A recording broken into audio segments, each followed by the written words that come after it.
नमस्कार मंडळी, एक छानसा व्हिडिओ मी तुमच्यासमोर शेअर करत आहे. मकर संक्रांत हळदी कुंकू सजावटीचा. इथं आपल्याला तांदूळाची नथ सजावट करणार आहे. त्यासाठी आपल्याला तांदूळाची रास घालून घ्यायची खाली.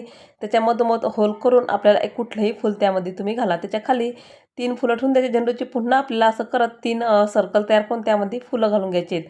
आता तुमच्या एवढे छान छान कमेंट्स असतात तर मला एक नवीन उत्साह येत असतो तुमच्यासोबत नवीन काहीतरी शेअर करण्याचा. आणि हा आज देखील तोच प्रयत्न आहे तुमच्यासोबत काहीतरी वेगळं शेअर करण्याचा. तर तुमच्या कमेंट्स वाचून खूप मला बरं वाटते आणि छानसुद्धा वाटते.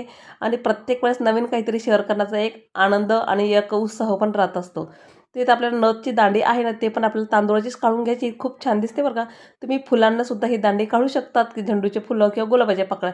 आता मी तांदूळाची नथ काढली त्यामुळे तांदूळाची दांडी काढून घेणार आहे आणि त्यावरच आपल्याला गुलाबाच्या पाकळ्या आहेत ना, त्या एक एक करून ठेवून द्यायचे. गुलाबाच्या पाकळ्या जर नसेल तुम्ही कुठल्याही फुलांचं पानं वगैरे तुम्ही ठेवू शकतात किंवा तांदूळाची जर ठेवली सिंपल तरी खूप सुंदर दिसते. अशा प्रकारचं हळदी कुंकू सजावट खूप छान आणि आकर्षकसुद्धा दिसते नथीचं.